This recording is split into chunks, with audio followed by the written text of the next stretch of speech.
we have Chris Martin. Yes. And in no less, I want you to tell the story, but in South Central Los Angeles, Yes. like Chris Martin is from like the UK, Yes, right? yes, And he's in South yes. Central Los Angeles making like music. Yeah. So tell me just about that space, how you approached it, the energy wise, and just how that came about. My friend Damon Turner, amazing rapper, artist, creative, community activist.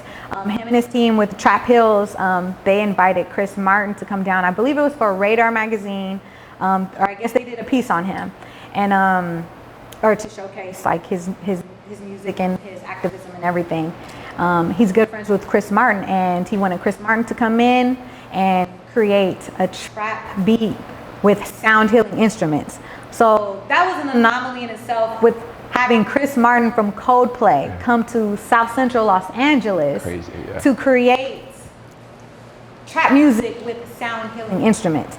So I got that picture. I thought it was so dope, posted it, and a lot of international magazines and I guess newspapers, like they DM me like, oh, you know, how do we spell your name, or can you spell your name correctly so we can give you photographer credit? And I just thought that was so dope. I'm like, okay, we're international now, you know, so. Of course, yeah. Something that I've always found really interesting is, you know, when people are recording or artists are recording, the people that have to be there, like you're talking about like sound engineers and photographers such as yourself. So are you you're obviously on their schedule, right? Like if Chris Martin likes to make a song at 2 a.m., you have to be there at 2 a.m. because that's his schedule.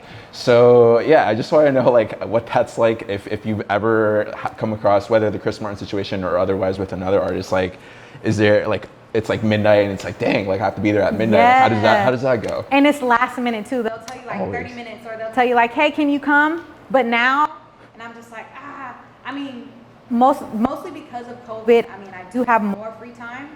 However, I do want to make time for myself. I do want at least 24 hours notice so I can, you know, be comfortable and all of that. But also too, I think that's the fun part about this, like where I feel like Superman, where it's like, okay, you know, you get the call and it's like, okay, go and, you know, go save the day and, you know, capture all these amazing images. So yeah, of course. And I love this photo, just like the colors in it. It's like, it seems like very moody. Yes, I love so that. just wanted to know like what's your like go-to setup when it comes camera wise, and just like when you're editing stuff like that, like how do you distinguish like, oh, this is a good photo and I don't want to select this one necessarily? Right.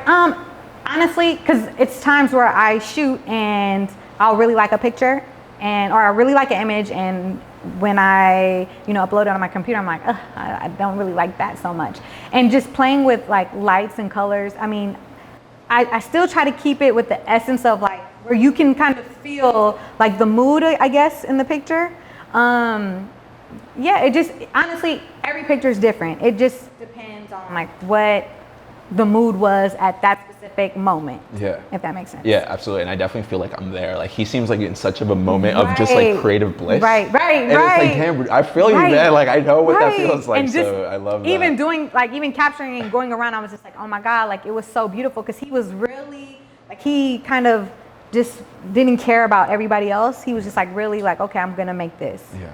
I'm gonna make this song. I'm gonna make it beautiful and I'm gonna pour into it. So that was like amazing.